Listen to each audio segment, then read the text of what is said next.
Ponduffs Anonymous is brought to you in part by McKelvey Insurance. Let's be honest, insurance sucks until you need it. That's why I fuck with McKelvey Insurance. These folks aren't just slinging quotes like robots. They're actual humans who solve real problems. Whether it's personal or commercial insurance, McKelvey works with over 30 companies to make sure you've got the best coverage at the best price without the bullshit. You're not just a number to them. They build real relationships. So when life changes, or your rates do, they've got your back. They'll shop around again and again to make sure you stay protected without ever overpaying. Call or text 618-623-0080 or hit up McKelveyINS.com. That's McKelvey, McKelveyINS.com. McKelvey Insurance. Quick solutions to real-life insurance problems anywhere in Illinois or Missouri. Guys, let me tell you about my good friends at Light Source. Light Source Psychotherapy in Belleville, Illinois is a small group practice committed to providing individual, group, and family therapy, as well as clinical and reflective supervision to those in the helping field. Check them out at findyourlightsource.com. They're the best in the business, my friends. I know them personally and well enough to tell you and put my name and word on it. If you're struggling with mental health, family issues, addiction, grief, you name it, give my friends Chaz and Holly a call. Their private practice is life-saving, and they will help you find your light.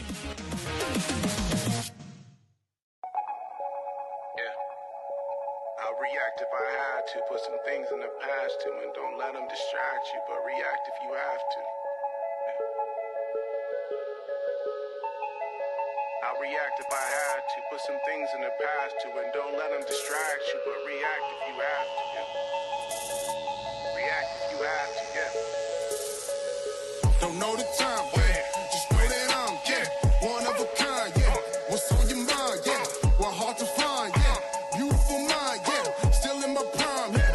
Just know that I'm here. All right, what's up, everybody? Ponduffs Anonymous episode. Here we go again. 32. Special one today. First one I'm a little nervous on. Miss Kristin Casey, right? That Kristin. Yes, thank you. Yes, I noticed that. I like that. I love it. My mother is Kathy with an I, so I notice the I sometimes when it comes in. But I appreciate you so much coming on. I'm a little nervous, Kristin. Should I be nervous? No, absolutely not.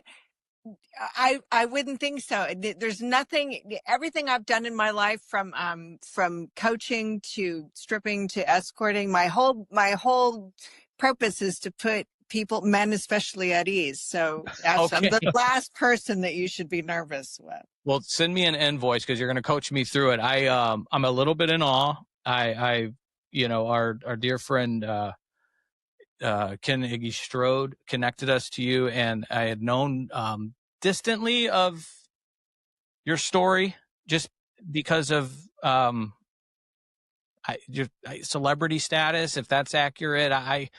Sometimes that can be a negative comment. You have done so much good work in this space. The life experience you've had has been, it's something else. So I am so grateful that you're calling in and agreed to be a guest on our show. We host this out of our treatment center we have here in Southern Illinois. It's a suburb of St. Louis.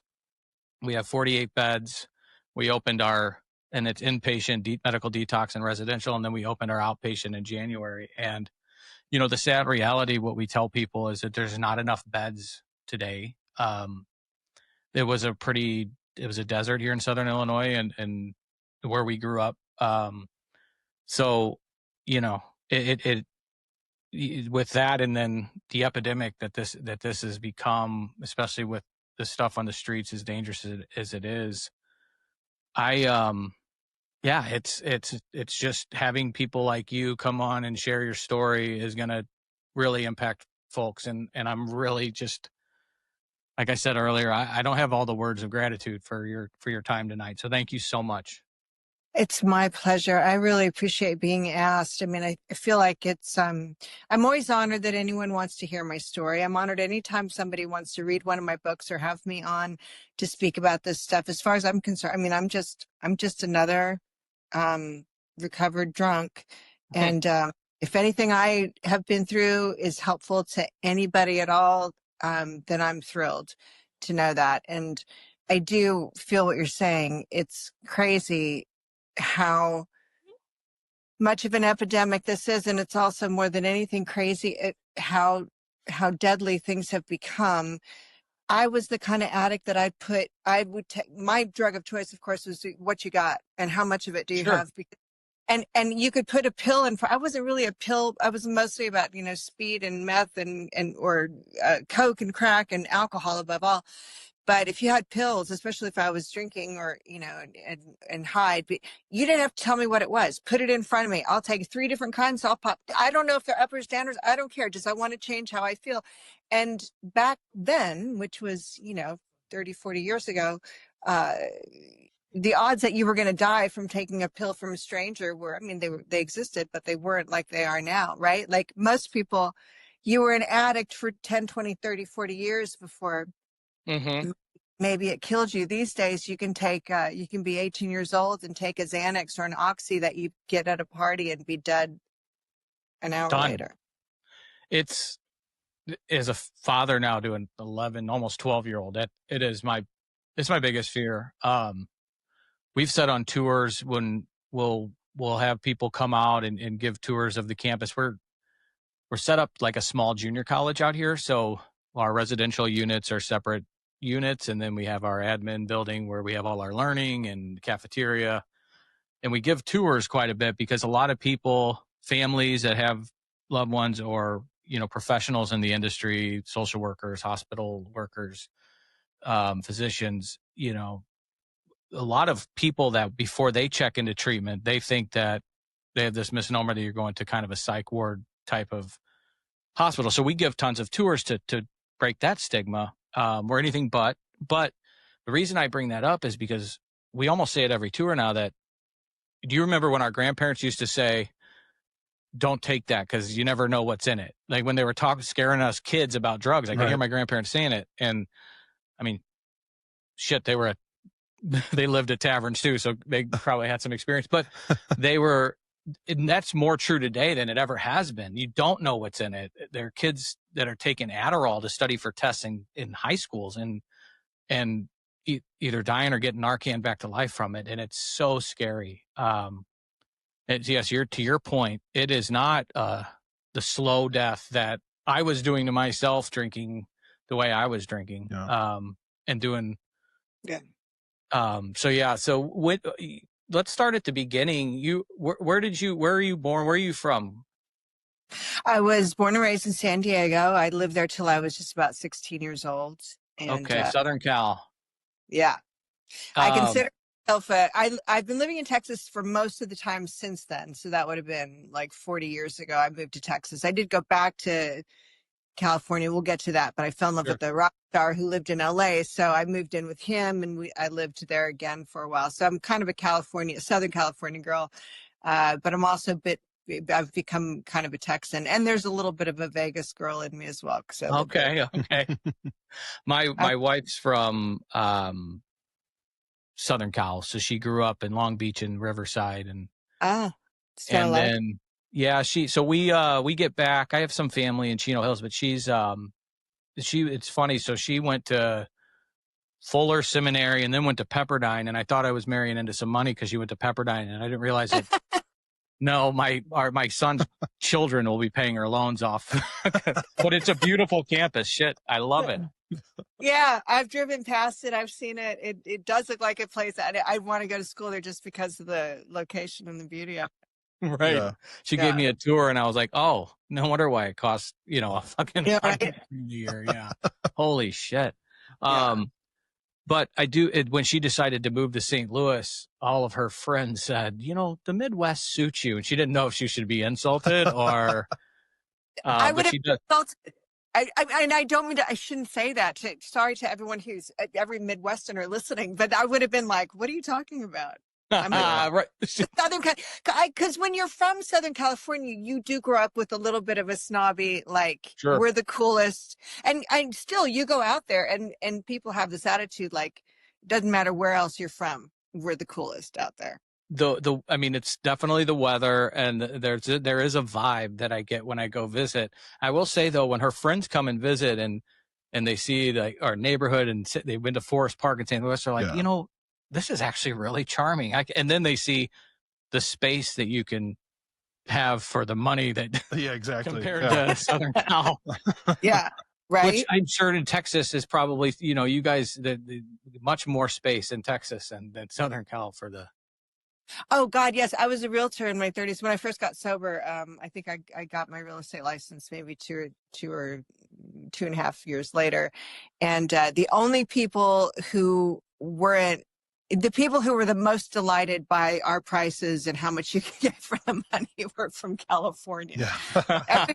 Everybody else is kind of like, you know, this is a little pricey, but people from California are like, oh my God, this is amazing. It knocks them off their feet a little bit. It is something. So 16 in San Diego, did you hit it hard in high school when you were younger? Well, I started drinking. My first drink was when I was 14. And that was I was babysitting for this guy who's a really handsome young doctor. And he and his wife had gone out, and I think they'd had a fight. It was like the first date since the baby. And so I think they had a fight. She came home, stormed off, and she just went straight into the bedroom. And he called me into the kitchen and pours me a shot of tequila.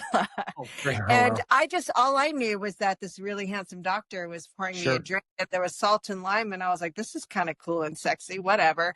And I would have done anything he asked. And I took a shot, and I had that feeling, I'm sure you've heard this before, where as it's going down my gullet, it's hitting my brain, and all of a sudden I'm like, I feel sexy and smart and witty and confident and beautiful, and like I feel like a celebrity, like I could walk the red carpet right now and do an interview. Like I just felt amazing, like in a way. And my next thought was, this is what other people feel like all the time. This is why other people can make friends so easily and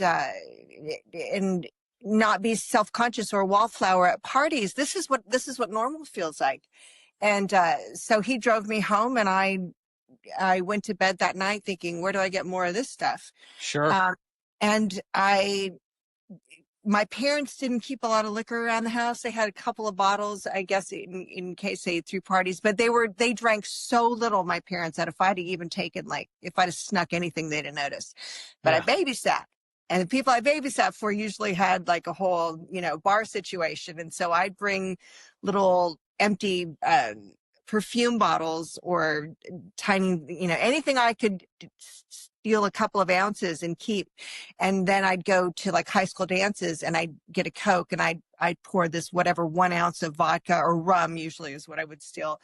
And so I was drinking maybe once a month tops this was my sophomore year of high school. Yeah. But then my parents, my dad had some financial issues, and we were uprooted and moved to the Panhandle. So we went from this beautiful home. Oh, wow. We went from this beautiful home in San Diego where I was just starting to make friends and just starting to get feel a little bit accepted. And like I was finding my footing. And all of a sudden we're uprooted, and I moved to this, Amarillo versus San Diego. It felt very backwards to me, and I was completely dislocated, and it was very jarring emotionally. And I soothed myself by drinking. I got hold of a fake ID. My sister is 1.5 years older, and she got a new driver's license, and I stole her old one. And I was buying, whoever was working at the 7-Elevens back then in 1985 were selling a 16-year-old. But of course the drinking age was 18. So I guess I probably looked old enough and I was getting plastered every Friday and Saturday night from age 16 onward. And then I moved to... I'm relating big time now. So I consider myself a full-blown alcoholic by the age of 16 because I couldn't control it. I would drink till I passed out at the age of 16. I would drink everything in the room.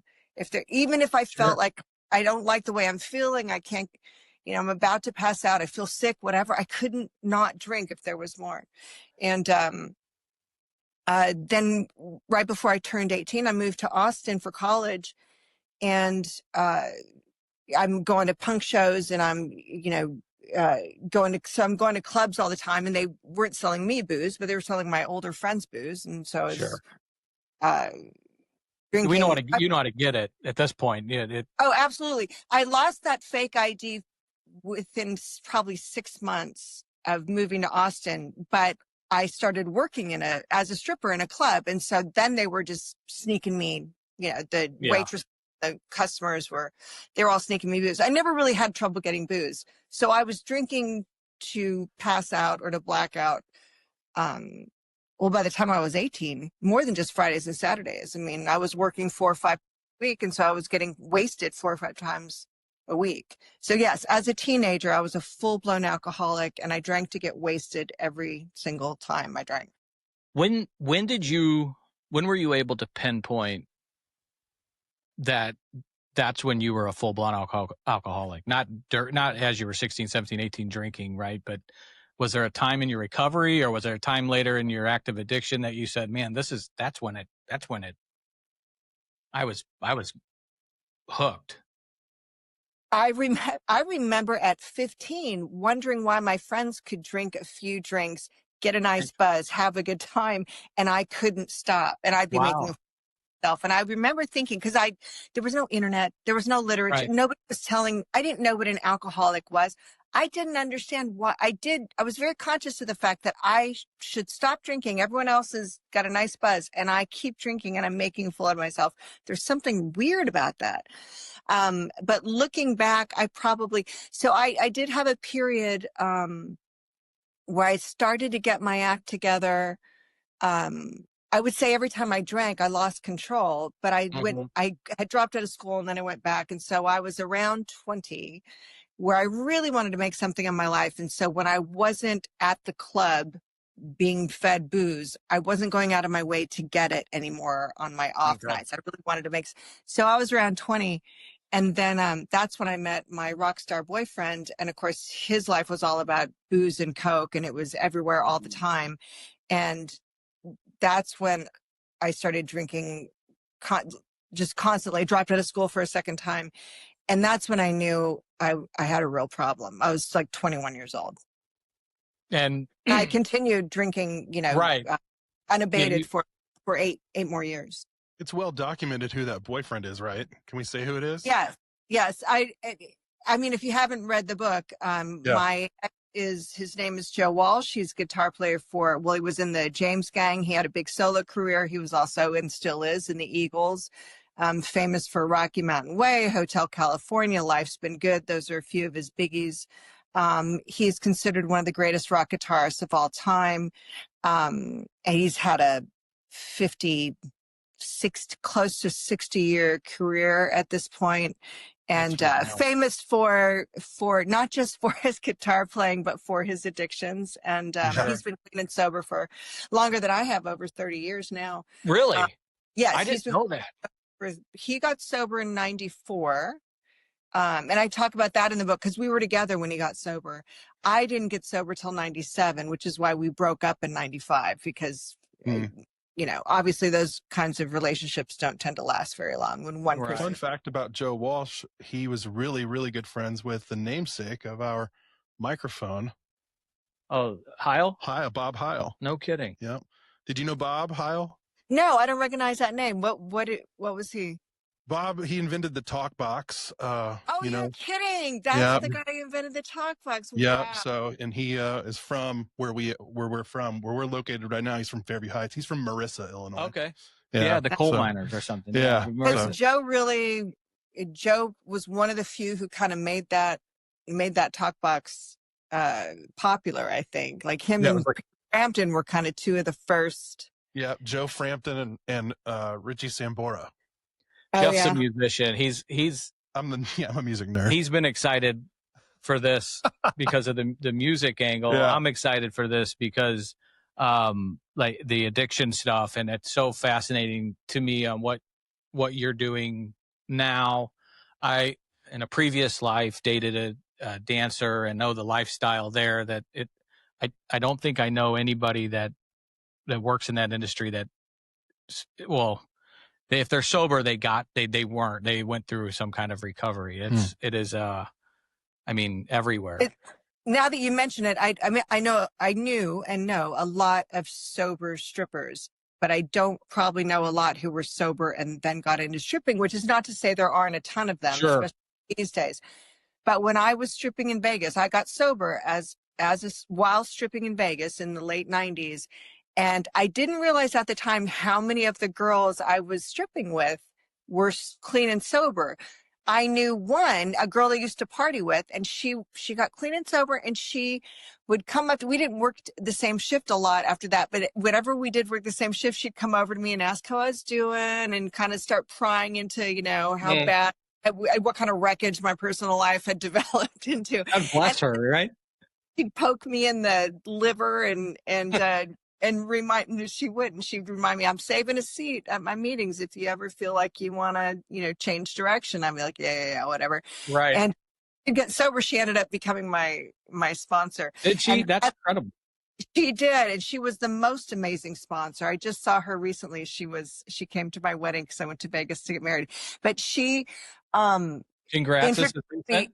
After I got sober, I then realized what huge percentage of the ladies I was dancing with were also sober. I mean, if there were 25 girls on my shift on any given night, 10 of them might actually be sober. It was crazy because they kept it on the down low. Yeah, I mean, I would imagine that the strip clubs in East St. Louis are different than the ones in Las Vegas. I mean, I've been to both, but the percentage is where I would have lost a bet. I've met a lot of girls that are now sober because they were, I mean, even I don't know how they get carried away, and whether it's people feeding them Coke or meth just to get through the night. I mean, the hours are, it's not an 8 to 5. So, people they got to stay up, and yeah. I mean, there's a lot of excuses per se or explanations for why sometimes a person gets carried away, but environment is a factor. It's just like when I had quit doing speed, I got caught up in speed before I ever started stripping. Like as soon as I got to Austin, I already had a drinking problem, but I got caught up in the punk scene and the meth addicted faction of the punk scene, and that my whole meth career lasted, for lack of a better term, like less than 6 months, and it was really bad only for 2 or 3 months. But to get out of that, I left that environment. I left the punk scene. I moved to the other part. But then I started stripping, and there wasn't a lot. They were very strict sort of about drugs. Like if you got caught with drugs at the club, it wasn't too pervasive. But then when I got in the environment of the rock and roll scene, the Coke was everywhere.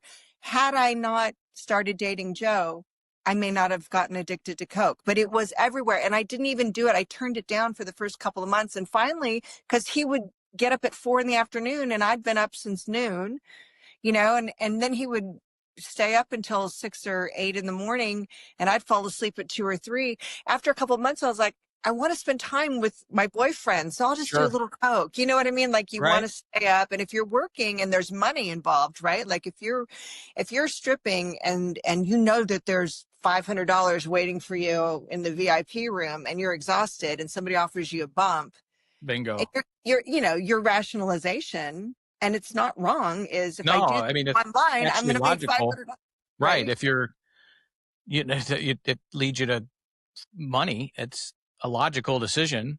When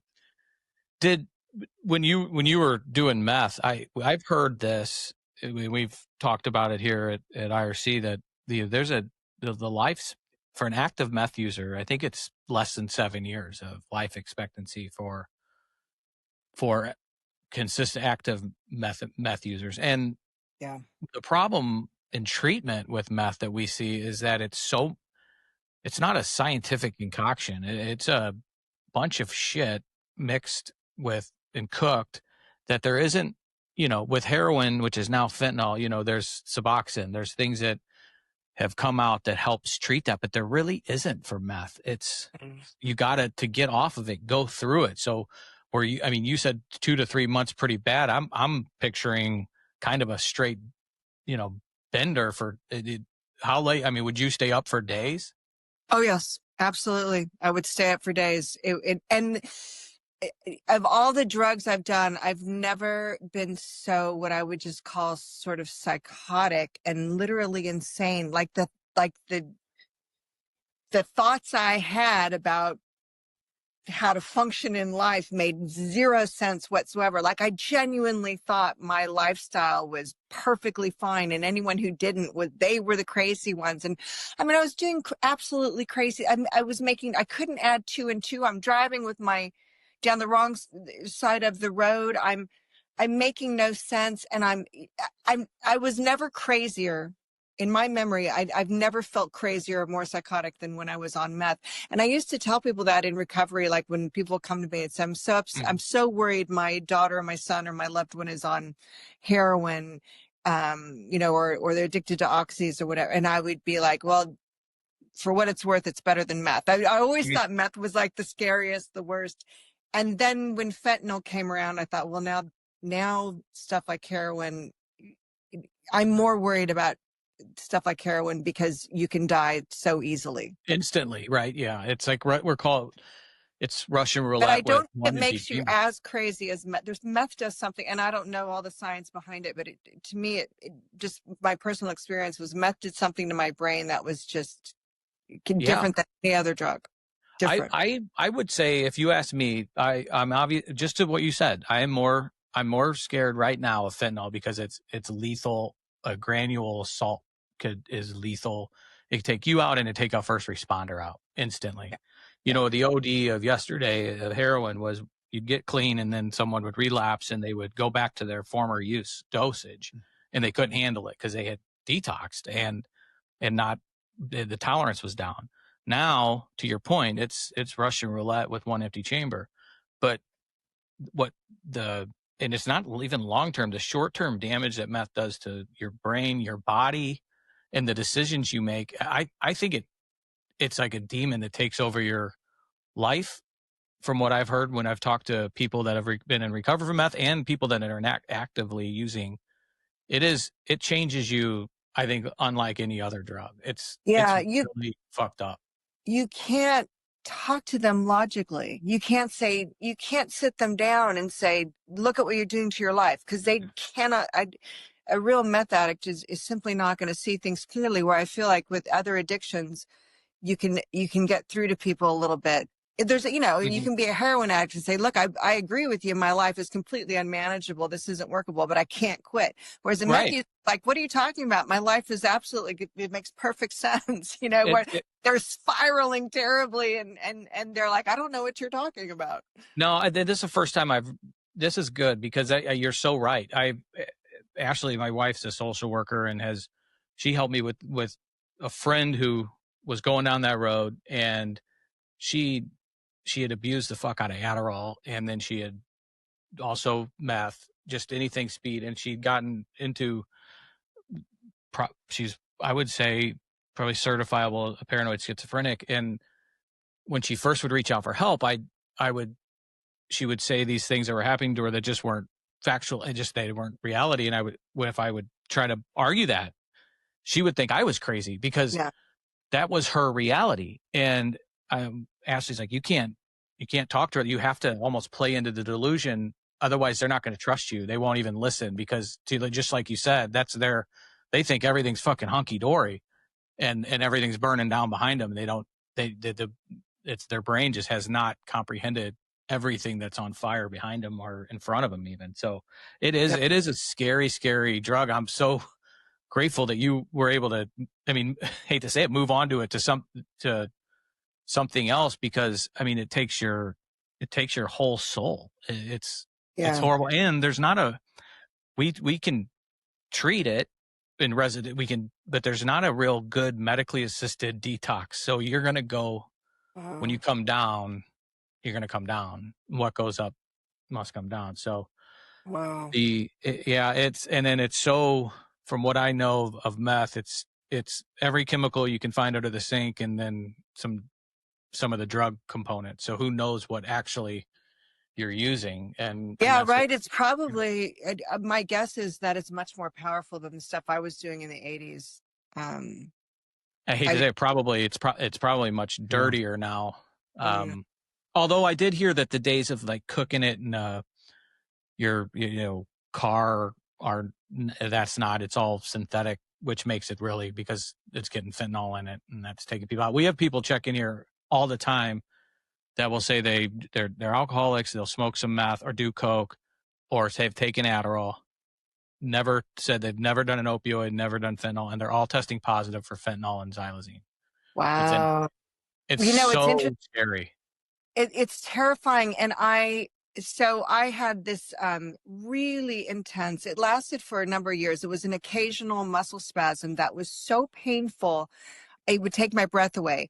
Sometimes it lasted for hours, but as time went on, when it would come on, it would last for 20 minutes. The only thing that would help it was this muscle relaxer that I had a prescription for. And I was very careful with it, and I didn't really use it all that often. But when it was happening multiple times per week, every now and then I would turn to this muscle relaxer. So thank God that whole thing is behind me. And I never got addicted to those muscle relaxers. But I will say I was in Mexico, and you can get this exact prescription over the counter in Mexico. And I didn't have any. And I thought, well, I'll just go buy some over the counter, because I was having the painful muscle spasm incidents come up. And whatever it was I bought over the counter, which had the same label as the stuff I was taking from the pharmacy in America, was completely different. And I took one pill, which normally would take effect for 2 hours or something. I was completely out of it for like 2 days. I barely, my husband, my boyfriend at the time, he did not know what to do with me. He kept wanting to take me to the hospital, because I was making no sense. I could barely get out of bed. I'm convinced that there was fentanyl in it. And when I posted about it on Facebook, and a couple people in the know, and I think they're in the recovery scene, they said what's happened is the cartels in Mexico strong-arm the pharmacy, and they force them to sell their adulterated pills. They don't get, what they're selling is not pharmaceutical. It's from the cartel. The cartels make their own muscle relaxers, and it's really just fentanyl, and they force them to sell it. So you can't even, and there's a lot of Americans going across the border to buy pharmaceuticals over the counter. I bet. And they don't know they're getting fentanyl. So you're saying they're going for legit reasons to get, because I did hear that you go to Mexico and you can get some cheaper, I know that the Ozempic stuff's big, but any muscle relaxer stuff that you need, like I have, now if you don't have insurance, right, would imagine you could go over there and get it, and it's fairly inexpensive. I don't know what it would cost in America without insurance. I was getting, but I threw it away. It was terrifying to me. But what if I had taken 2? Right. I took one, and I was out for 2 days. Yeah, that's scary. It was terrifying. Because I'm thinking the gabapentin is my mother's had to use that. I know people use that for back pain. Or Flexerol is a muscle relaxer that I've heard that can be helpful for that. But I get real nervous. I have 11 and a half years clean and sober, and I still to this day get nervous with that shit. And I'm going to, sound like a geriatric here, but I do have gout. I haven't had a gout flare up in 4 years, but prednisone's the only thing that'll touch it, and that's a steroid. But I get that prednisone will fuck me up. I feel real jacked up on it. I just don't. The strongest thing I like to take is a naproxen and a Aleve. I generally don't take it. I have back pain as well, and it used to be quite severe, and I won't take anything for it. I've had multiple surgeries over the years. Oh, Most really? younger, but in sobriety, because I've been sober for over 28 years, and so I've had some surgeries, and they'll give me hydrocodone or Vicodin or whatever. I remember the first time I took a Vicodin post surgery. I remember thinking, I'm feeling as I was coming down. Uh-huh. The pain was really not bad enough to warrant. This is Ginger. Say hi, Ginger. Love it. The pain is not bad enough to warrant a second one yet, but I'm craving one in a way I haven't felt in a long time, and I never took another one again. And in fact, whenever a doctor would say, "I'm going to prescribe you Vicodin," I'm like, "No, don't." No, yeah. That's to be able to recognize that flag is huge. And we hear so many, I mean, tragic stories of people that don't know they're addicts get hooked on this, how their journey to IV heroin starts, or people that relapse because they got a major surgery. And I know a ton of people who had no sort of addictive, no signs of addiction, who with major dental surgery or whatever, and the next thing you know, they're addicted to Vicodin usually. But yeah, I know a lot of people who became addicts. That was their gateway drug, I guess you would say. Yeah, and it's too expensive to maintain that, so they go to heroin, or they went to, now it's fentanyl, and you can't even get heroin anymore. It's all straight fentanyl. It's horrible. We even say, we were on a tour the other day and said we just wish we could go back to heroin, because now fentanyl has changed the entire medically assisted treatment game. You've heard Jacob talk about it on the show, that if you get, it's all about timing from your last use to when you take a Suboxone. If you don't time it perfectly, it'll put you into precipitated withdrawal, and it's the peak horror of withdrawal. It's not like a roller coaster up and then down. It's putting you right at the fucking dropping off a cliff, and it's horror. I mean, I've never been through it, and I thank God was a alcohol coke guy, but I've seen people go through that, and it's like, what you talk about, you feel helpless, you think they're dying, and they're not, but you think they feel like it, and they lose control of their bowels, they fucking puke all over, can't sleep, restless legs. It's horrible to witness. So when you met Joe, Mr. Walsh, you were in Texas and then you moved to LA? Yeah, so I was 20 years old. I was stripping at a club here called Sugars, and my good friend Vicky had met Joe and his bass player months earlier. They had come through town. She had met them, started dating Rick, the bass player. So the guys were back in town, and like she said to me that night at work, "Hey, can you give me a ride to the hotel where my boyfriend is staying, because he's got a gig tomorrow?"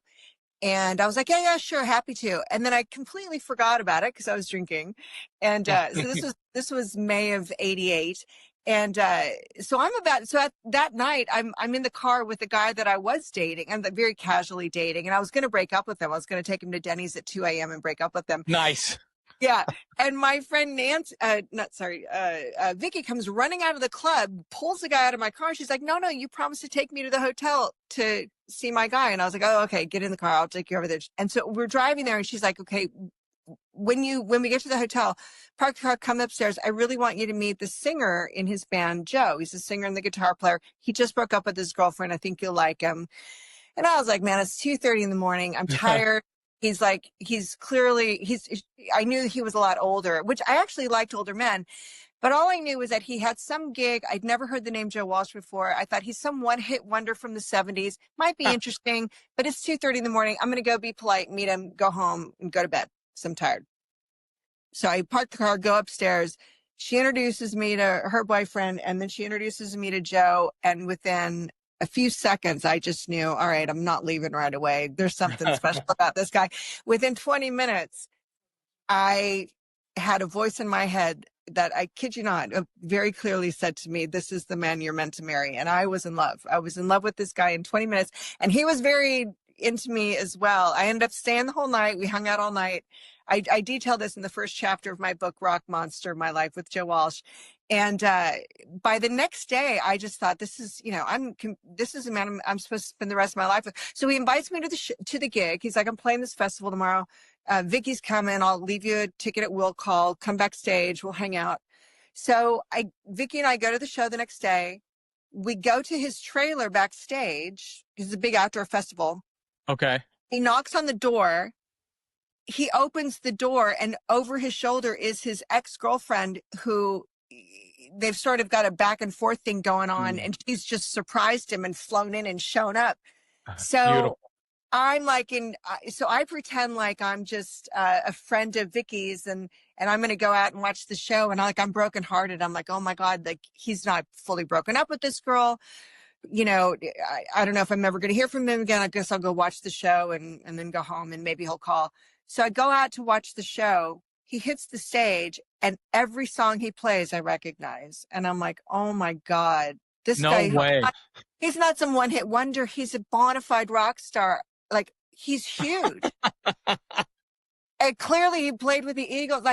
And so then I thought, well, now he's never going to call me. It's a one-night stand. And, he's got this gorgeous girlfriend. Who knows if they're really broken up or not. I went home and cried.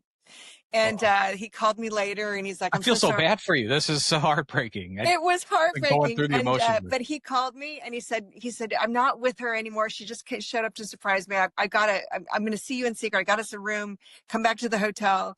So we went and hung out. And then were you mad at all? No, I wasn't mad. God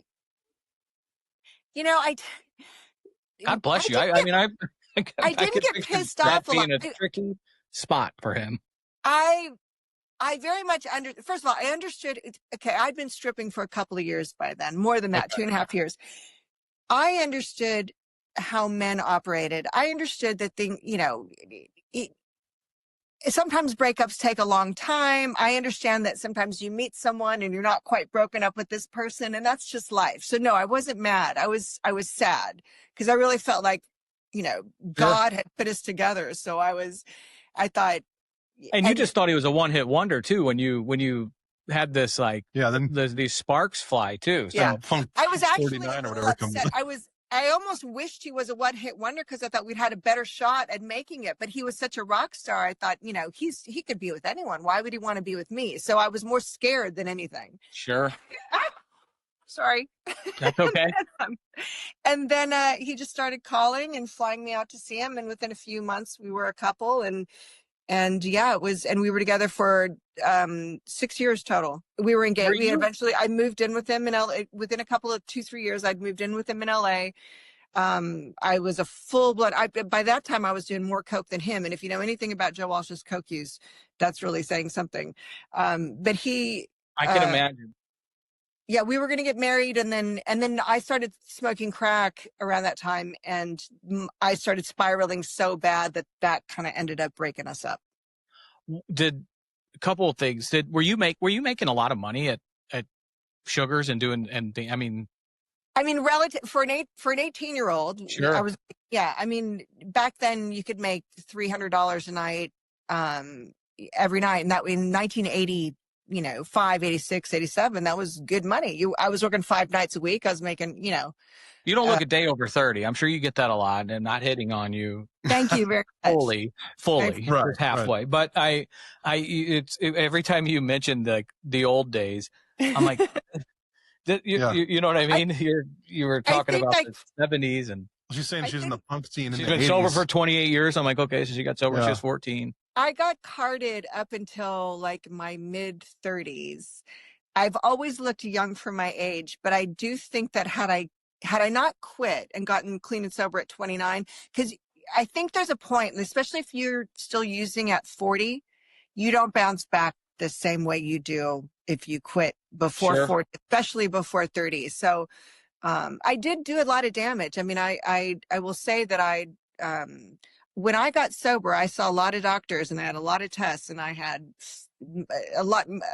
I had 5 organs that were simply not functioning very well. My liver, my kidneys, my pancreas, my spleen, my adrenals were shot completely. I'm forgetting one of my organs. And it took a while to kind of come back, but I physically, it didn't wear on me the way it would have if I had gone on much longer.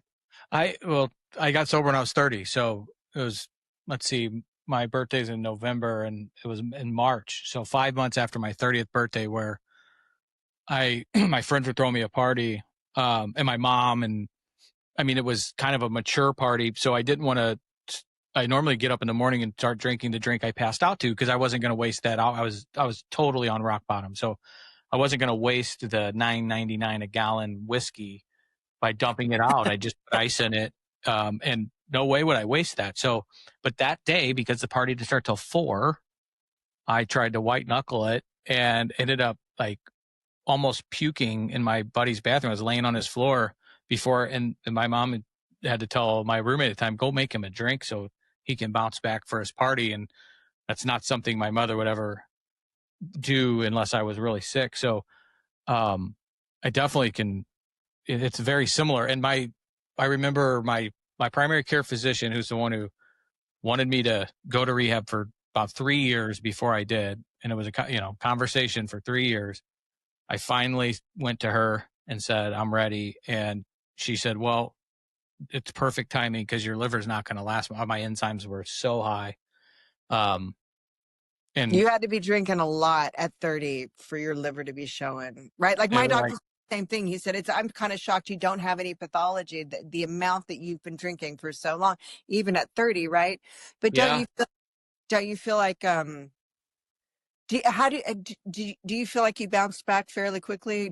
She said 6 months. It was a medical miracle that my liver enzymes returned to normal. I was in the 290s. If I remember the number, it was really high.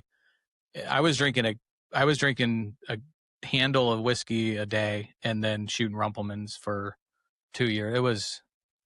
I just didn't. I mean, I think it was. I really think I was actively, after my old man died, I was suicide by bottle for those 2 years. And I would do coke, but I did it more.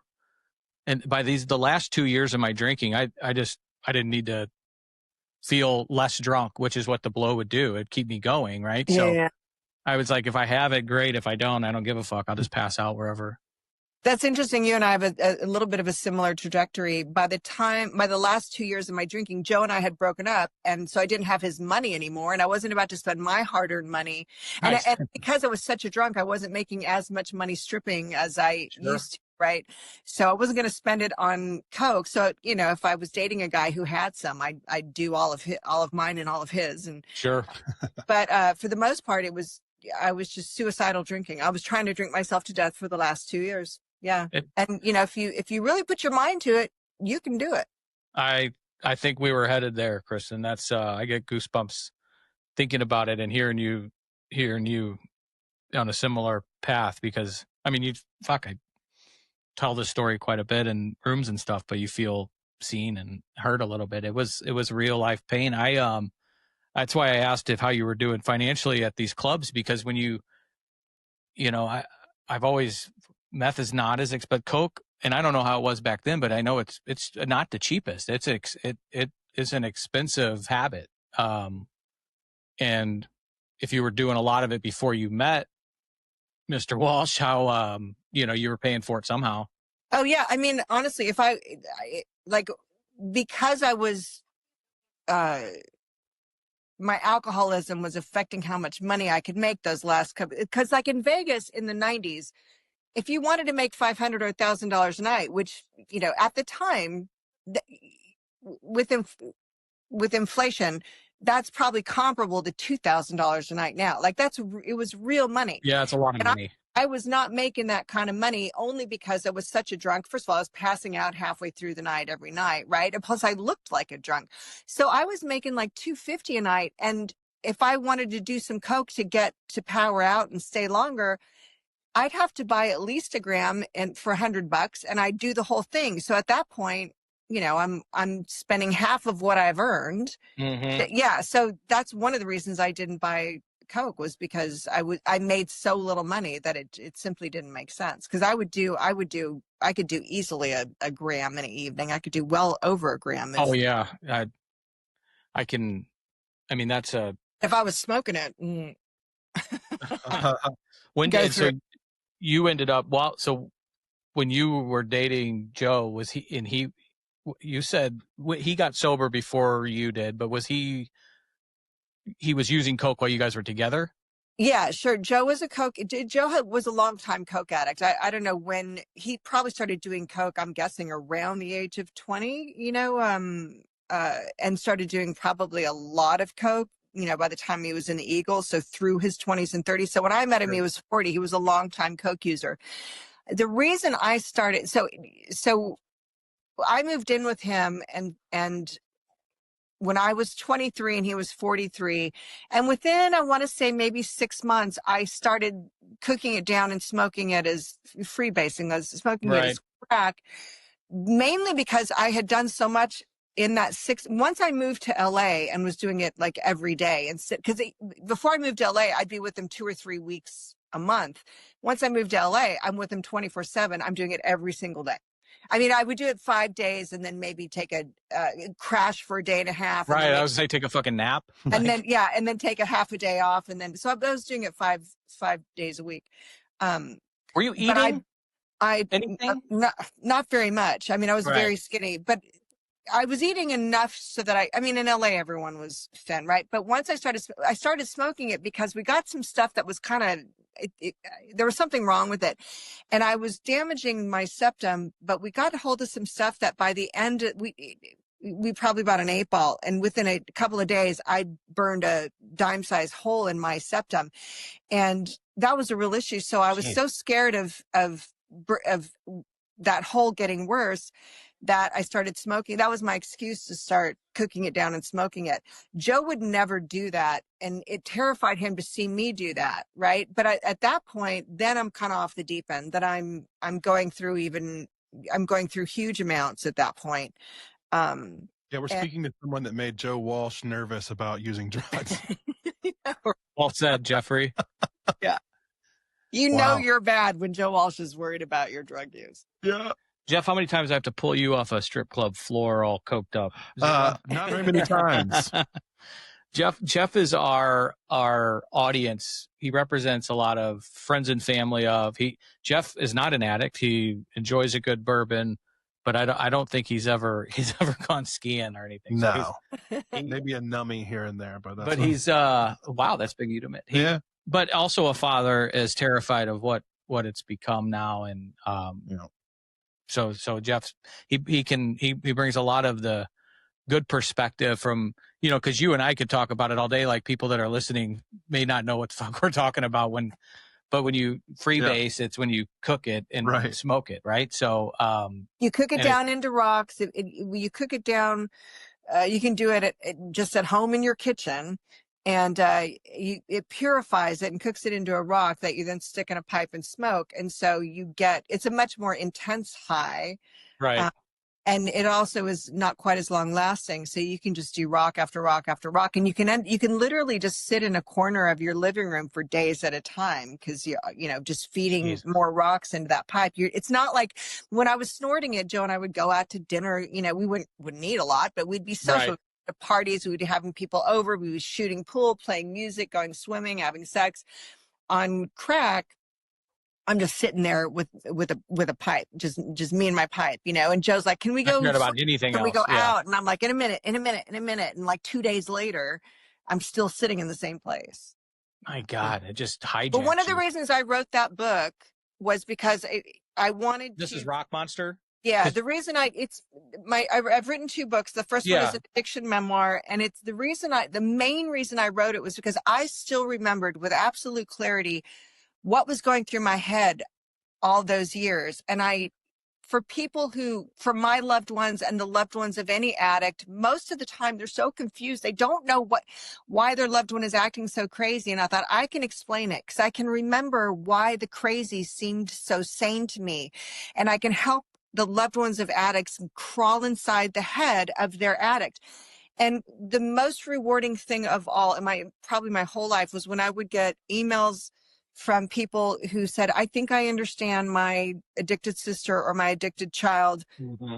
for the first time ever, after reading your book, I kind of know why they're acting so crazy, what they're thinking, why they think their behavior is so sane.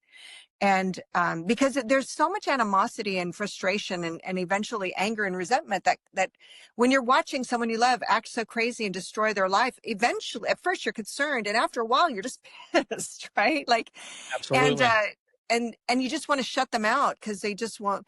And so I would have people say, I'm going to try to reach out again.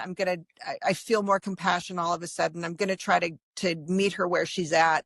And it's all because of reading your book. I think I understand her a little bit. And that was almost the whole reason that I wrote it. I mean, that's like majestic shit when you get some feedback like that, because yeah, I mean, there's we say the word stigma a lot there, but there is, and this is a disease of the family. We say that often. And when people ask what sets Illinois Recovery Center apart from any other ones, if they ask me that, I say instantly it's our family program. So we have who's been on the podcast is a dear friend. He's a director of our family programming. He's a clinician. He comes in every Wednesday and Saturday and works with, which is visitation. He works with families. He works with the addict, and then together, and just it's education. It's working on restoring relationships. There's a myth out there that if Chris or Kristin go to rehab, the family's going to magically just start, they're going to heal, because that's not even, it is just beginning to start. And there's a lot of work to do post treatment and understanding kind of our minds. I go back to one of the first things you said was that first feeling of tequila that you did with the doctor and how it made you feel. And not everybody, like that's how I felt. That's how when the first drink. And I've always considered myself an extrovert, and I don't know if you would consider yourself an introvert or extrovert. I know my wife's a card carrying member of the introvert club. Me too. Yeah, me too. Yeah. But that social, you said it, this must be how people feel when they're in a social setting, that there was something wrong with you because you didn't feel like that wasn't your baseline. And I was such a wallflower. I was very self-conscious, and I just wanted to make friends. I wanted to meet boys. I wanted, and alcohol gave me the tools to do that. I mean, it would have been shocking had I not used this amazing magical tool that I had found. It unfortunately got away from me, but yeah, you're right. There was a lot of healing that had to happen. I mean, my second book is actually, I don't talk a lot about the healing that took place between me and my family. And let me tell you, there were many layers to it, and it took many years, and it's still happening. 28 years later, I'm still repairing some of the damage I did between me and my siblings. But my mother and I, we really worked at it, and we went, we have a great relationship now, but it was not, and we worked at it, and it wasn't instantaneous. It didn't take just a couple of years. It took a long time. It got better and better and better and better. But we had 30 years of dysfunction to try to smooth out and work through and rectify. But my second book, what I detail in that book is, okay, so now you're sober, you still have those issues of self-consciousness and introversion. I mean, dysfunctional to a dysfunctional degree. And I still wanted to make friends. I still wanted to meet boys. I still wanted to date, right? So how do you now do that at 30, totally sober? Because at 30, you're expected to know how to socialize. You're expected to be able to go to a party and know how to talk to people and flirt, like a normal person. And I didn't know how to do any of that. And I knew I couldn't rely on drugs and alcohol anymore, ever again. And I had to figure out how to flirt and date and have sex and have relationships in a healthy way. And that took me all my 30s. My entire 30s was trying to figure out how to navigate intimacy, romantic intimacy. And it was the thing that I had used drugs and alcohol for, alcohol in particular. And I no longer had that tool, and I had no choice but to learn how to do it a healthy way. And I think that when a lot of people get sober, we got so much wreckage. We got the family wreckage, God forbid if you have kids or you're married, you got a lot of wreckage going on there. You got the health stuff, a lot of us have to go see a lot of doctors, but if you're single and you want to have a healthy romantic life, a healthy relationship, you're going to have to figure that stuff out. And, yeah. And you said it. I think we have a lot of the outside external relationships that we have to work on. I think, but most importantly, it's the internal, because now we're starting to feel our feelings, right? We've been self-medicating for so long. And the word you keep using is work. And it, like, I love that, the way you talked about your mom, because I was going to ask you, you took a lot of hard work, but now you guys are in a spot. I mean, it sounds like the hard work's usually always worth it. And when we put the work in to work on ourselves, to feel our feelings, know that there's nothing wrong with us, and then you put the work in on the relationships, especially the ones worth restoring, that's some magical shit. And it's fucking worth it. Like, it's so worth it. I'm so happy to hear that you and your mom have such a great relationship now. Sometimes people ask me, like, what do you consider like your greatest accomplishment in life? And there's, I've had a few accomplishments. I started a couple of businesses. I published a couple of books. That's not easy to do these days. I quit smoking. That's a pretty big deal. Far and away, my best accomplishment was putting in the work to heal the relationship with my mother, because I just believe, I don't want to get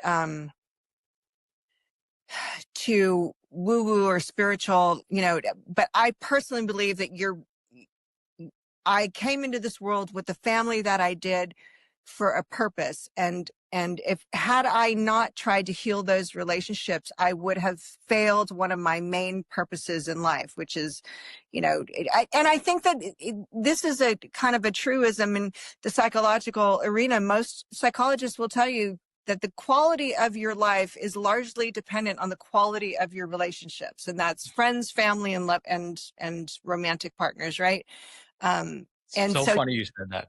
Yeah, I couldn't agree more. You can start a business and become a millionaire, or publish books or make movies or whatever. But if you haven't been able to heal your relationship with your parents or your loved ones, I don't know. To me, that's all secondary. Everything is secondary to your relationships. I really feel that to the point you're saying is whoever's in our circle, those relationships and the quality of them. I mean, that transcends your bank account. It transcends your material possessions. It transcends where you're at in your career. And none of that shit matters if every relationship you have is fucking garbage or not gone, not even existing.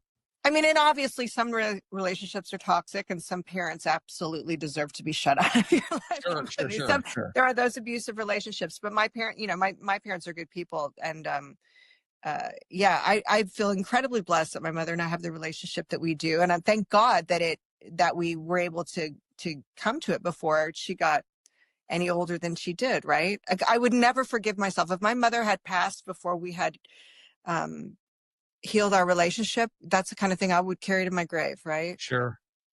And don't, for our sake, hold back on the spirituality. We were totally welcome to share. I always say I'm a pretty spiritual guy. I learned from some people. It's really helped me, but you feel free to, if you want to get into that, you're more than welcome to. I think it's some form of spirituality is always important to people in recovery. It doesn't have to be, but I don't know how I would be sober every day if I wasn't knowing something, that there's something bigger than me that gets me out of my own fucking head, which can be a tough place to reside in sometimes. Yeah. So I appreciate it. I mean, I was driving over here, actually. I think they were talking about something on KMOX, which is the top AM traffic station. Yeah. And they were talking about some suicide stuff. I think we shared something the other day. Yeah. And they had a guy on who runs an organization, and he said that, they're talking about prevention, and he said the key is it's relationship and checking in and being in relationship with people. And when you see people start isolating, that's kind of a flag. But we've said this, I've been saying this from the top of a mountain, that, if you're a diabetic, you have the medicine is insulin, right? And not just to use the analogy, in recovery and being an addict, this disease, I think the medicine is community, and the medicine is relationships with people and connection. And it's life Yeah, and death. absolutely. I think And they it's work. What's that? They take work. Like, to your Yeah. point, you got to work on them. It's not, and they're worth it. It's so Yeah. worth it. I mean, I think my relationship with my mother was very difficult for a variety of reasons. She was dealing with a lot of stuff. We both were clinically depressed. And she had so much on her plate. I took everything personally, as kids are wont to do. When you're a kid, if your mother is stressed out, you immediately think, well, what's wrong with me that she's not showing me the love that I need, and the affection and attention that I need. And if you carry that mindset with you at some point as an adult, that's just ego getting in the way. You have to, there's a lot, and I use the 12 steps to get sober, right? I know there's a lot of different ways to get sober, and I thank God for that. But the 12 steps are what got me sober. They're what I needed. And part of that is forgiveness. One of the steps involves a lot of forgiveness. You have to be able to look at your part in things. First of all, it's great to, when you're first doing your inventory and you get to write out who you're angry at, who you're resentful at, and why. And that's fun. You get to just sit there with a notebook and write page after page about everything ever did to you, right? And then they tell you, oh, now you got to write about your part. And I'm like, what? Yeah. That's not as fun. That's not nearly as fun. Your pencil doesn't move as quickly. No, right? That's when you put the notebook. That's when a lot of people stop working the steps, right?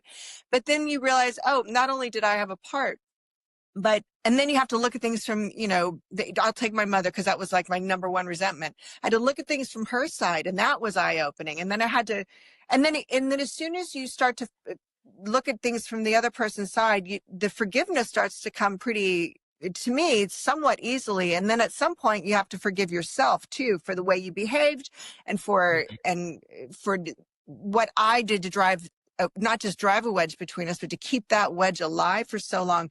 And I found myself tapping into some of these old resentments. I thought I'd overcome everything, and then I'd get triggered in my 30s.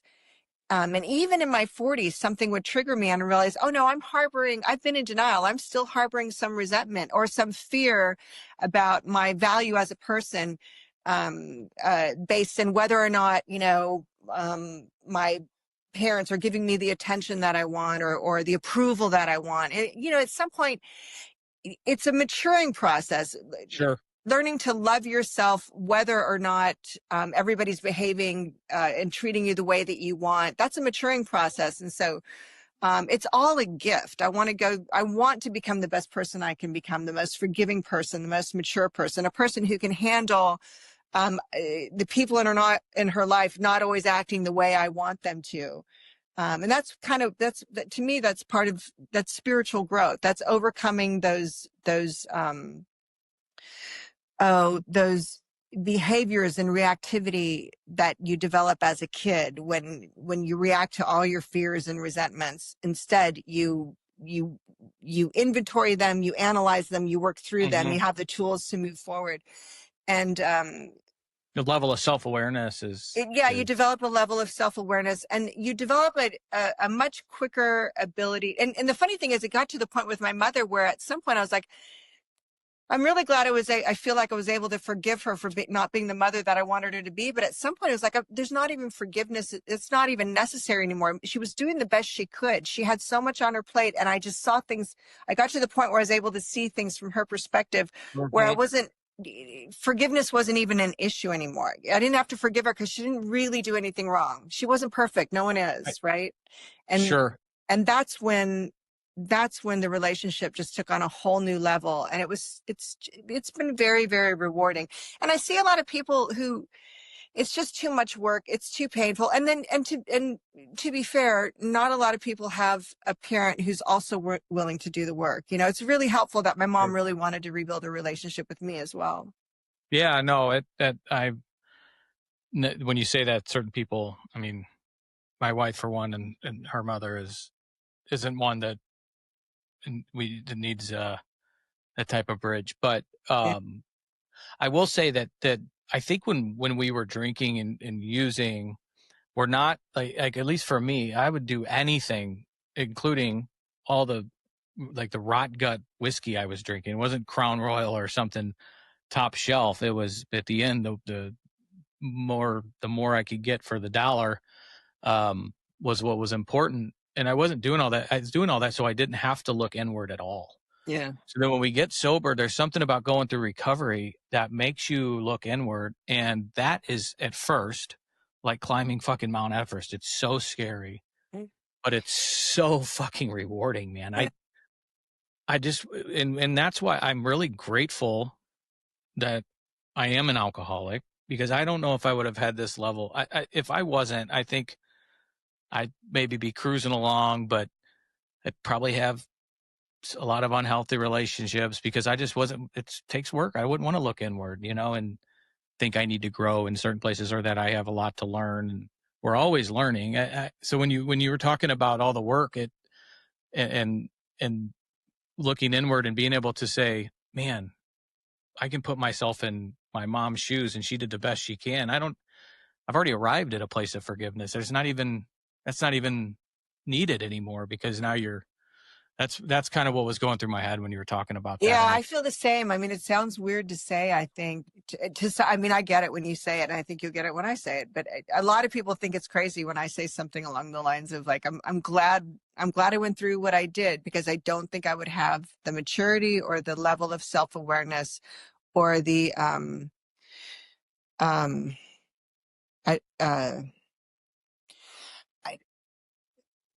I think I would be carrying a lot more fear and resentment, even subconsciously, had I not been given these very specific tools, had I not needed these tools to save my life. Like, I get it. Why a lot of people don't do the work, because if you're not trying to save your life, why would you?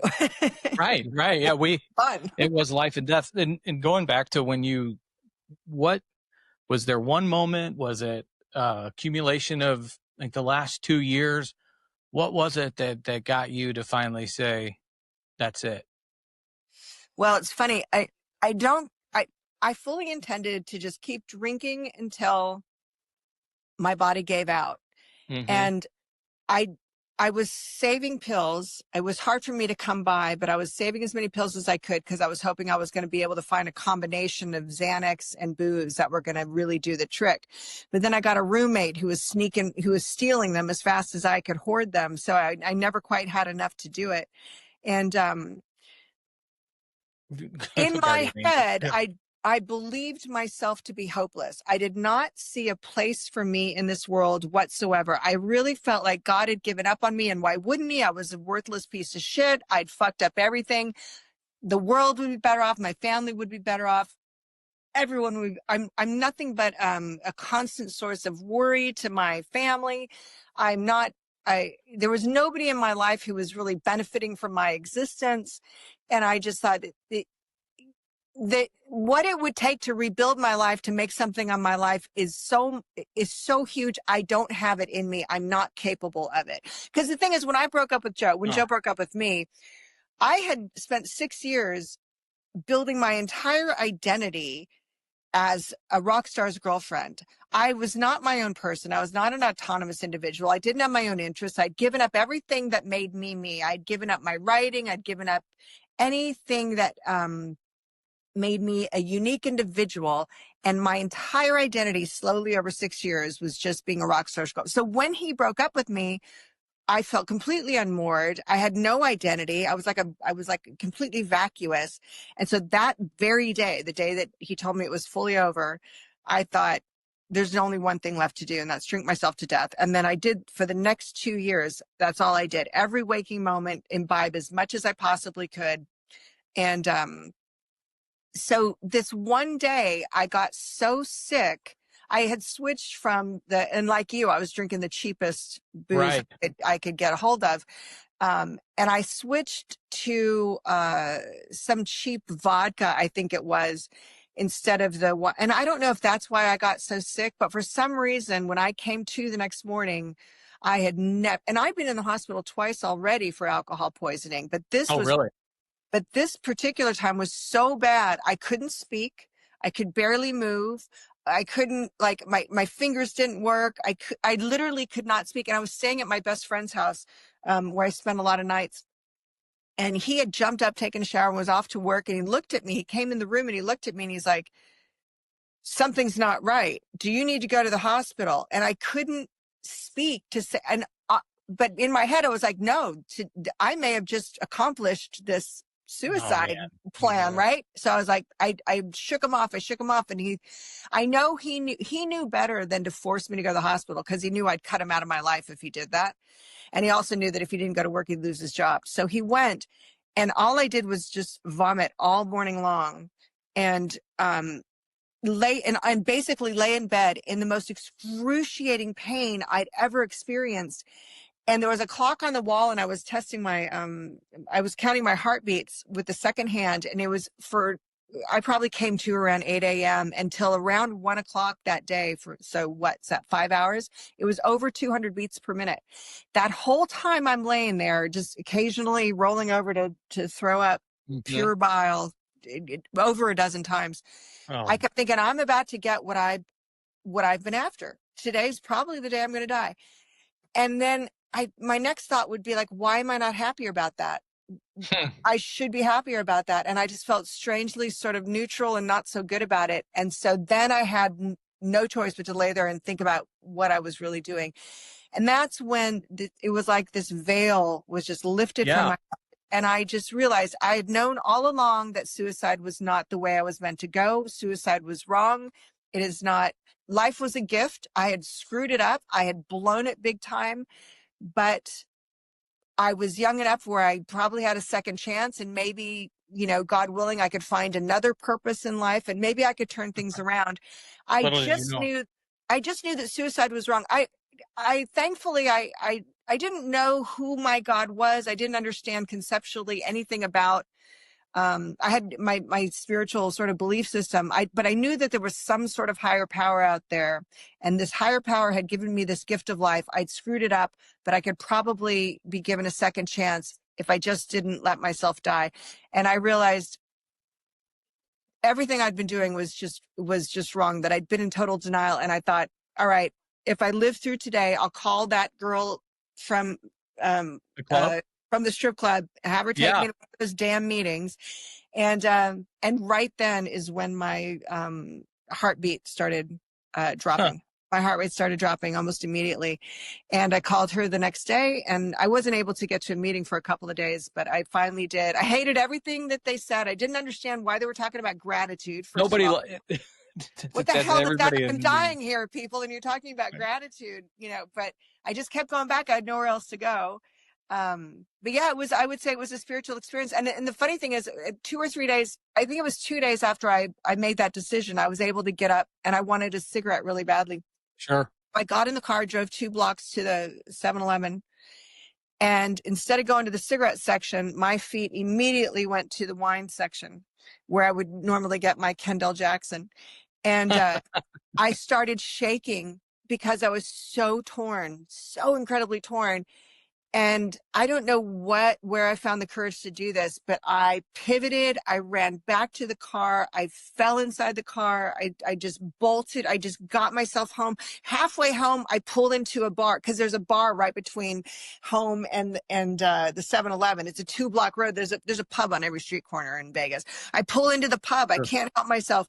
And at this point, I'm like, I have no control, but I can't go back. And I start screaming to God, like, you have to help me. And I'm literally screaming. I'm pounding on the dash. I'm pounding on the ceiling.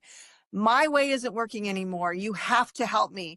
And this incredible sense of peace instantly came over, and I'm bawling. I'm hysterical. And this peace came over me that I can't describe. And I just put it in gear and drove a block home. And I called my best friend, and he said, just stay calm, hold on till I can get there. And I'm start screaming again. He goes, just think about something else until I can get there. And I screamed at him, there is nothing else. There's like nothing else but booze. But I didn't leave that house. And I made it through that one day, and I got to a meeting the next day. And within a week, I think the physical craving was gone. Sure. And, I had the urge to drink, the desire to drink for months, but the physical craving had left me.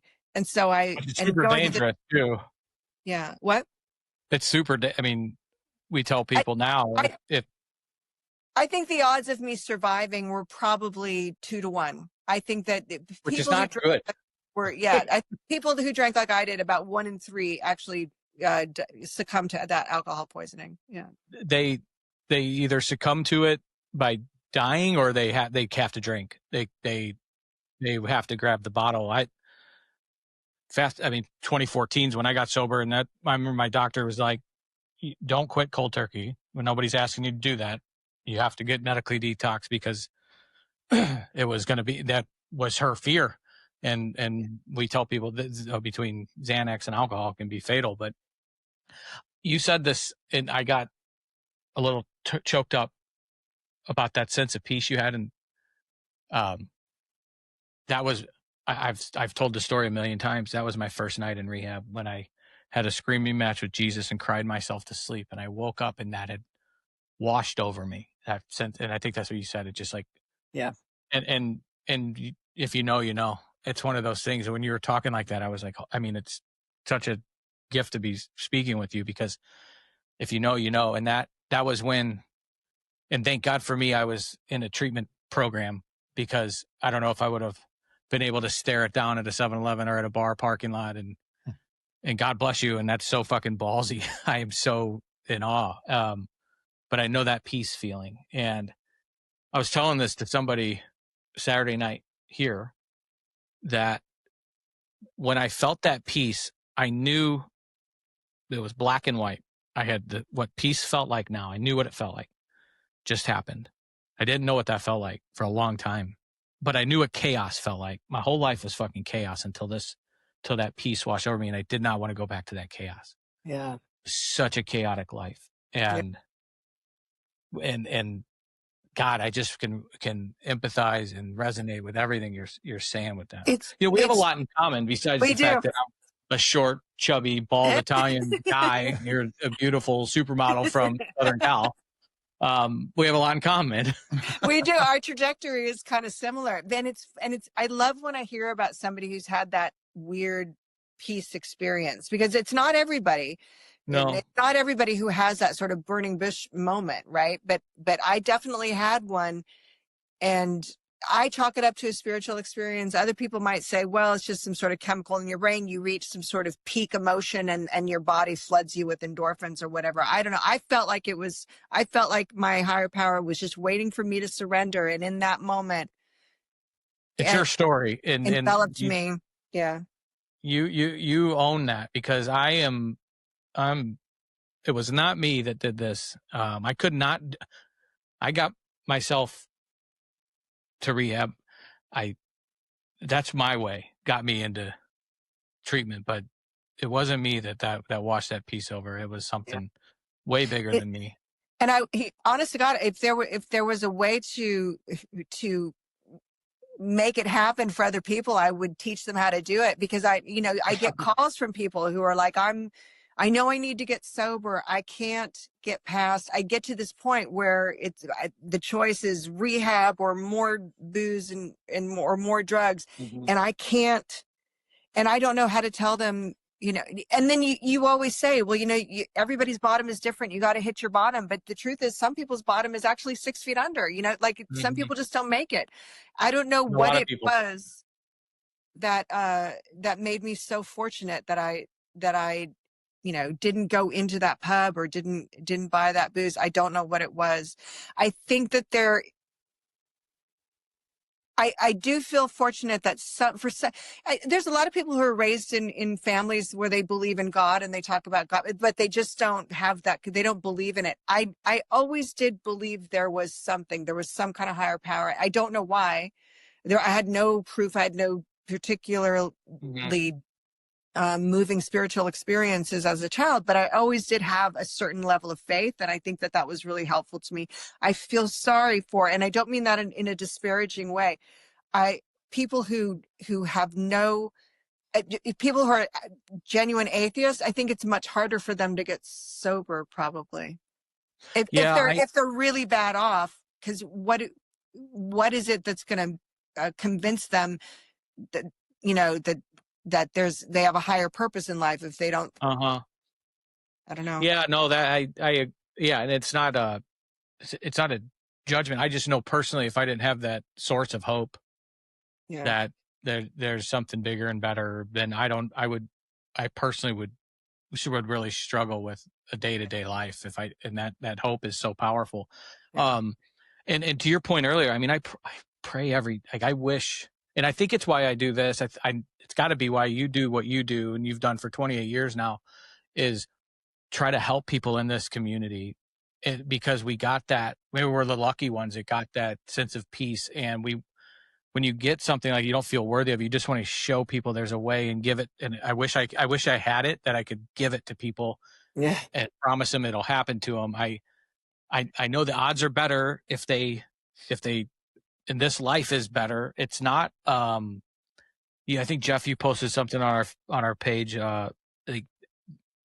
this is not a punishment. The life and recovery and sobriety is not a punishment. It's a fucking gift, to use your word, Kristin. It is and it really is a better way to live, man. I just live much more abundantly than I did. And boy, I thought I was living an abundant life. I was in and out of strip clubs, having a time of my life with girls and all that shit. And it was a bottomless pit. It was not abundant. And to that point, what could share with our listeners that the work you do, and are you still doing coaching? I retired recently, so too young. I'm 57, and I've been working. Except for the few years that I was living with Joe, I've been self-supporting my whole life. And in my 30s as a realtor, I was working like 60 hours a week. And then in my 40s, I went back to stripping for 4 years in my late 30s, early 40s. And I also, one of the reasons I did that was because it enabled me to have enough free time to write the short stories and the articles and eventually the books that I wanted to write. So as a creative, sometimes it helps to have the kind of job where you can dictate your own schedule and you can make enough money, working 3 or 4 days a week, that you can, do your music or your writing or whatever the other 2 or 3 days a week. So I went back to stripping because I had no time as a realtor to do any of my writing. And writing, I felt was a purpose that God had given me as well, right? I really felt like I needed to dedicate myself to that. And, when you go back to stripping as a sober person, it can be and you're a mature person and you have good boundaries, which I did by then, like 10 years sober. It can actually be a beautiful experience. And it ended, and one of the things my 14-year career as a stripper taught me was, a lot about male sexuality, a lot about how men feel about intimacy, sexuality, relationships, what they need, what they're not getting, their communication styles. I crawled inside the head of thousands upon thousands upon thousands of men, because as a stripper, you actually do a lot of talking, especially when you work the day shift, as I eventually did. So I was learning so much about how men think and feel, and I had so much compassion for them, and I understood how much they need a healthy, intimate life in order to really to live their best lives. And yet they don't necessarily go around asking for it in the way that women recognize, right? So in my, around age 42, my back problems had gotten so bad, I had to quit stripping. So I became a professional companion, which is another term for it is sort of a high-end escort, but it's the type of escort where it's less about just sex and more about genuine connection and genuine relationships. I had my clients, and I would see them for extended periods, for years, many of them for years. And we'd go travel together. We'd go to concerts. We'd go hiking. We'd go, to, we'd do all kinds. It was more like a date-like experience versus just sex was always involved. Sex was always a part of it, because for men, sex is the way they feel the most intimate, but it was about connection. And I did that a lot into my 40s, and it was very rewarding work, because the men that I was seeing, my clients, were really benefiting emotionally from genuine, intimate connection. So as I'm getting towards my late 40s, I realized, well, I can't do this work forever, right? I mean, but I had amassed so much knowledge and experience in working with men and understanding their needs that I parlayed it into a coaching practice, I was a dating and intimacy coach. And Okay. I worked solely with men, and I worked with them for typically for the 6 years that I was doing it. The type of issues that I worked with more than anything were ED, premature ejaculation, delayed ejaculation, porn dependency, social anxiety, a lot of performance anxiety. About And 4 or 5 of those. I'm just kidding. and this is the kind of stuff. Sometimes there were medical issues, like these guys that had prostate surgery, or there was pelvic floor dysfunction, but almost all of them, there was an emotional or mental component, and it was almost always some form of performance anxiety. A lot of it stemmed from maybe sexual abuse when they were younger, or just some, social embarrassment that they absorbed so deeply that it affected their ability to date. And, I worked with a lot of like 40-year-old virgins, guys who were very successful, Really? but just who couldn't communicate smoothly with women. So it was very, very rewarding work. But it also, by the time I was in my early 50s, it takes a lot out of you, sort of just emotionally. And so I'd be dating someone, and I realized I had very little left over to give this person, because I'm giving so much emotionally to my clients. And I met someone really special about 3.5 years ago. And I kind of told him straight up, I really like you. We've got a great compatibility here, but my career is everything to me. And it's also how I, feed myself and house myself. So we're just going to have kind of a casual relationship. And he just he just didn't want that. And he pursued me. And I finally realized, oh my gosh, this is probably my soulmate and my life partner. And if I'm going to make this relationship work, I need to retire. And that's how that happened. And so I retired 2 years ago, maybe 2.5 years ago, something like that. And got married a few months ago. And now I get to, for the first time in a very, very long time, I get to put energy into my intimate life and my romantic partner. And so it's been really, really rewarding. Is that difficult for you to kind of, if you're compartmentalizing your work and what your professional life was, to then just, I don't know if it's maybe difficult or, but it's like a newer, because now you said it, you're pouring all into this relationship. That's a very astute question, actually, because as a coach, as a stripper, as an escort, as a coach, I'm in complete control. I dictate everything that happens, how fast we move, how slow we move. I'm in charge. I'm the one you're looking up to. I'm the one you're deferring to. In a relationship, it's in a healthy relationship, it's not like that. One person is not in complete control. You have to be vulnerable. You have to let the other person, their needs have to be just as much of the forefront. And so my partner, he's, when he sees something he wants, my husband now, when he sees what he wants, he just goes for it. He doesn't move through the world with these kind of control issues or the fear that I did. And the funny thing is, this is where my 12-step program, again, 20 some years into my sobriety, I was able to work the steps on some of the fears I was having about moving forward in this relationship. And I realized I'm afraid of rejection. I'm afraid of commitment. I'm afraid of giving myself to somebody else and finding out that he's not going to really be there for me, because that was a pattern in my life, right? Okay. And I realized if I'm going to overcome that fear, I'm going to have to commit. I'm going to have to trust. He's shown me he's trustworthy, and it's time for me to do that. So you never stop learning is my point. I mean, I had taught so many people how to be vulnerable, how to be, right. It's hard for you to do it. And then the time came where it was like, physician, heal thyself. And, yeah. But and you were describing the high-end escort stuff. I mean, there's still it's a transactional, and you try to develop a relationship with your clients, but it's still a transactional There's a safety net that creates a certain Sure. safety net. You never have to fully give yourself over. Neither party really does. It's like a little bit of a training ground, but it's not the real world's vulnerability of a relationship. No, you're right. The risk, yeah, that you're. Well, I'm so happy for you. So where'd you said Vegas, where at? If you don't have to answer, So no, we got married at the Fontainebleau. It's really funny because I never really planned on getting married. I even once I fell in love with them, I thought, well, we could be together forever, but why, we don't really need to get married. And then one day I just realized I can't let this guy get away. I have to make it as hard as possible for him to get away.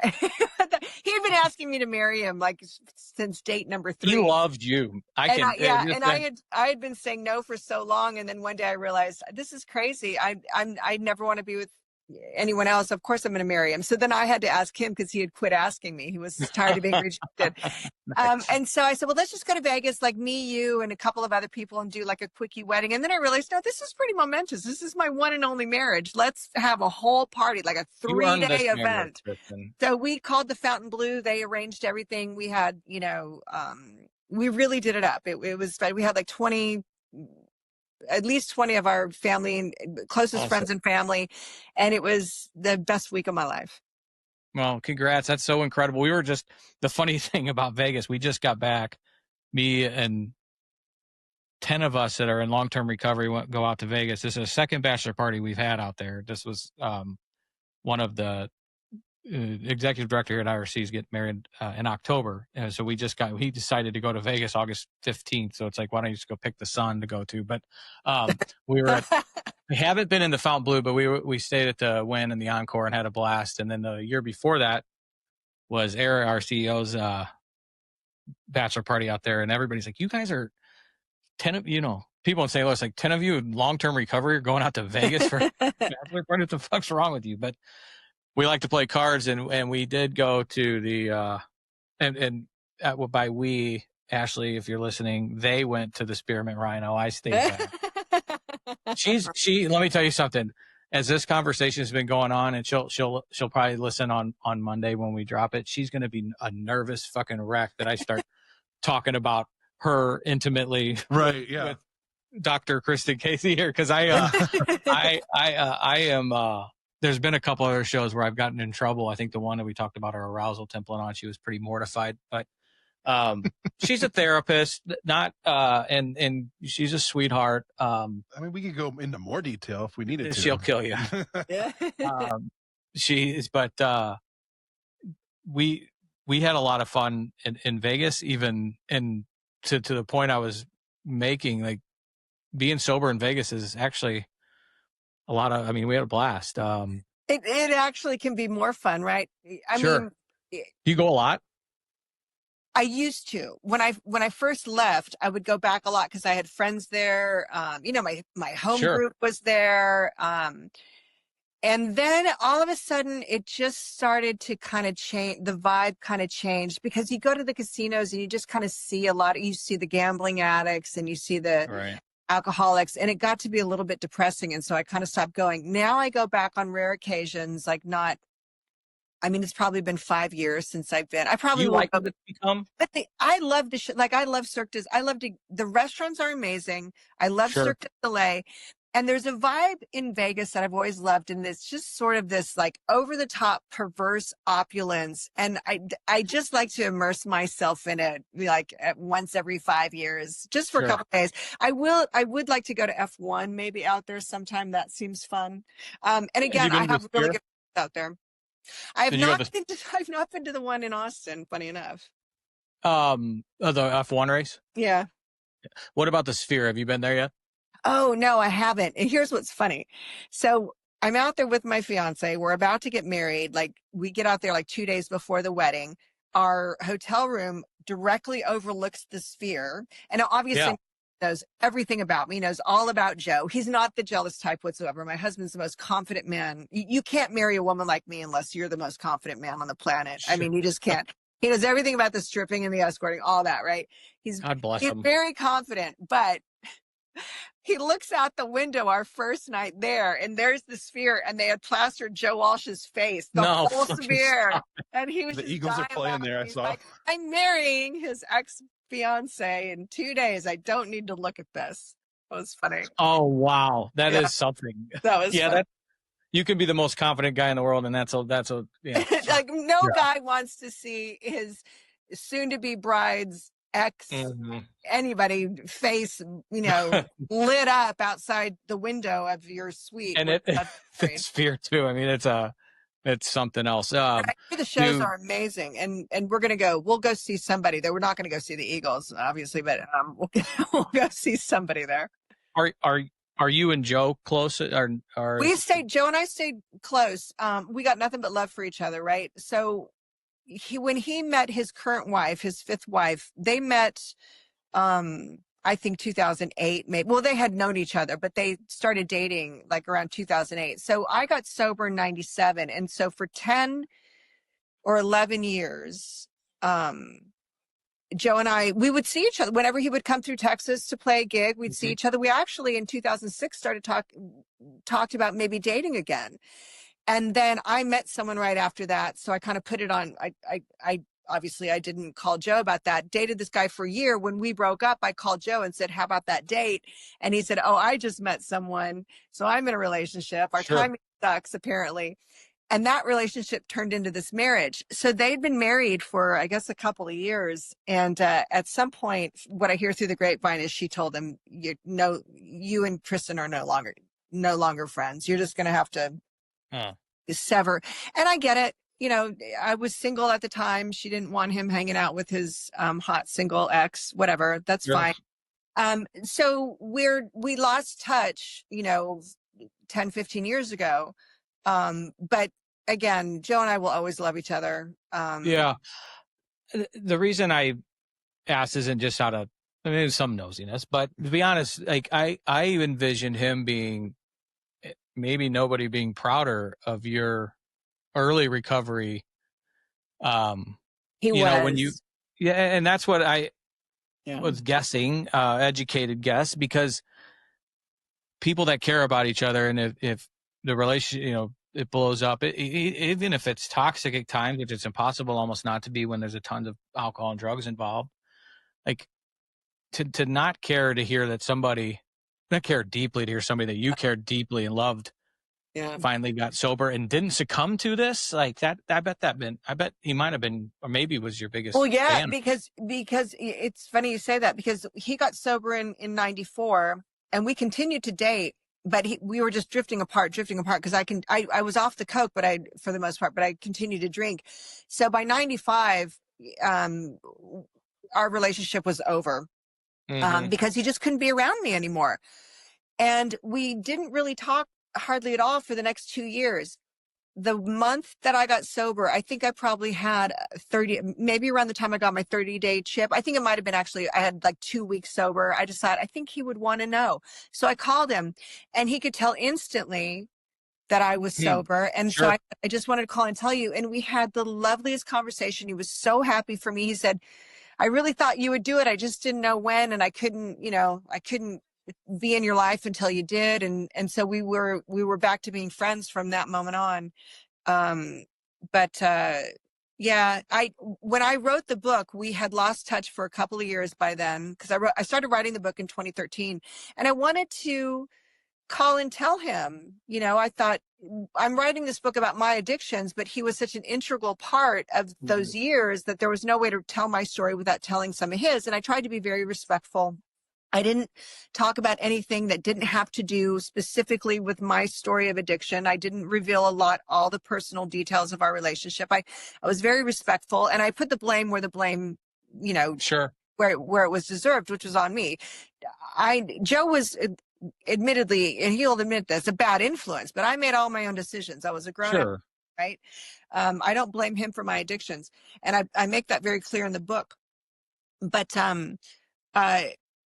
I couldn't reach him, and it was because his wife had she was blocking my emails and my calls.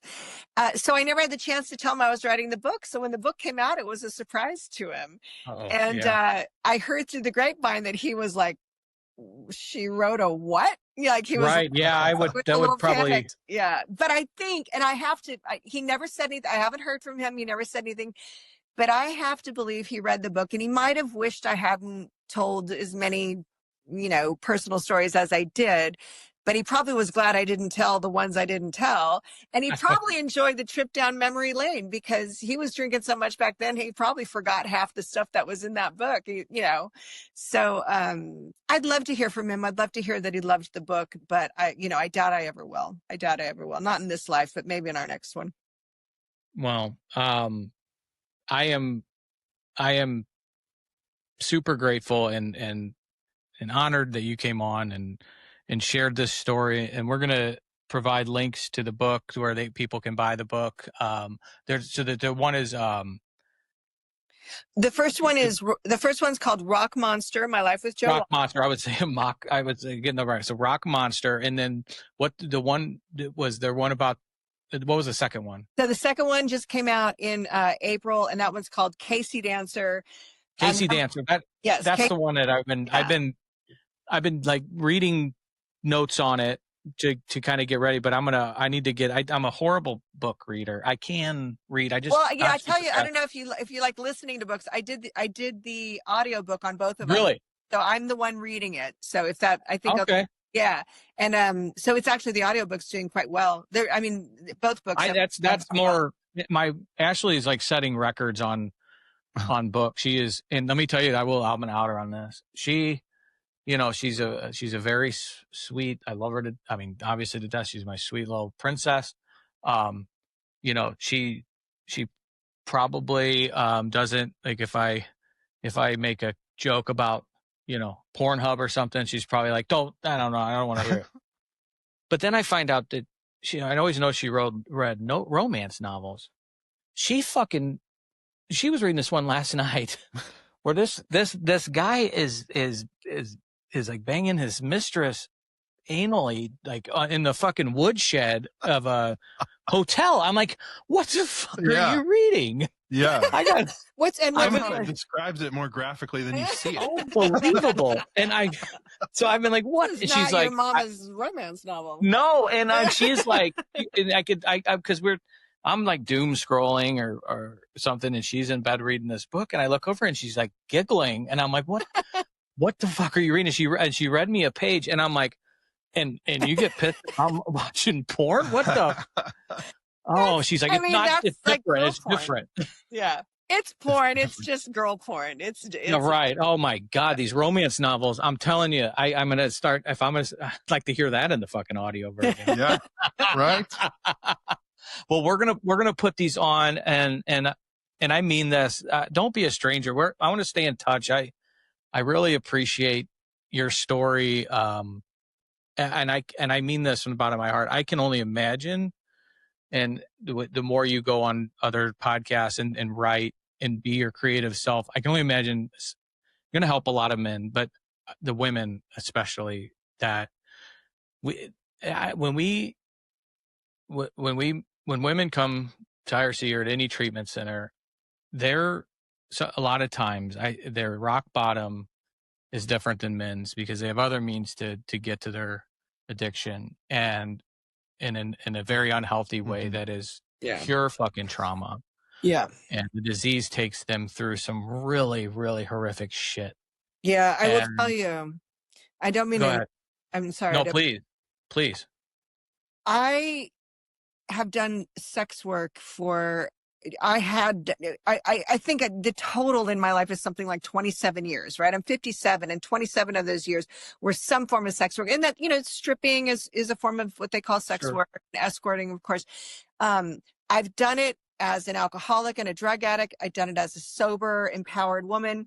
It's a very, very different experience, right? It's a difference between working at a Bangladesh sweatshop versus working at the high-end fashion industry, right? It's it can be an empowering experience if you're a mature person with incredible boundaries, doing it in a very careful and almost, I would say, spiritual way. But for people who are using, for women who are using, it can be the most unhealthy, the most traumatic, damaging thing. And in general, it takes a very specific kind of person to really be able to make it work for them. I think it's an extremely small percentage of women. And these days, it's so easy to get into. It's so easy. There's stripping, there's OnlyFans, there's porn is so easy to get into. And turning tricks is so easy to get into. And you just don't really think about it. And then all of a sudden, you're caught in this hamster wheel and you don't, and there's a level of shame, I think, that comes with it. And that's unfortunate. I don't think these women should be feeling shame. They're doing what they feel like they have to do. But there are women out there like me. I want nothing more than to be of service specifically to women who are trying to get sober and also navigate their way out of the sex industry. Because the first thing I did when I got sober, I didn't quit stripping right away, but I quit pretty quickly because I realized I didn't have the healthy boundaries I needed. And I stayed far away from it for 8 straight years. And a lot of these women, I think they're afraid to ask for help because not only do they have the addiction, but they've got the prostitution thing going on or whatever. And they don't think anyone's going to understand. They're going to feel judged. I don't judge. I've been there. And so I get calls from women or from the families of women who are involved in that. And I'm always available to talk to those women. But yeah, it's something that's unique to women in recovery. I shouldn't say that. There are some men who prostitute themselves. Sure. It's just a smaller. Yeah, right. And I know some that absolutely have, because going down that route is a better route than going through withdrawal and being so sick to where you really feel like you're dying. I mean, that is, to the women's standpoint, that's, how they can get their drugs. So no, they're not doing it to get high. They're doing it to not get sick or to, in their mind, not die. And by the time they get to us, that's why we have clinicians on staff, multiple, and social workers, because I mean those feelings when you stop self-medicating from, I can't fathom them. So, really got to help with that trauma and talk about real fucking warriors. Our girls that have gotten clean and sober and been able to sit through some of those feelings and work on it and then reach their hand back. So I can only imagine the impact you've made in 28 years and longer, even in active addiction, but that you'll continue to make by writing and creating and being your authentic self.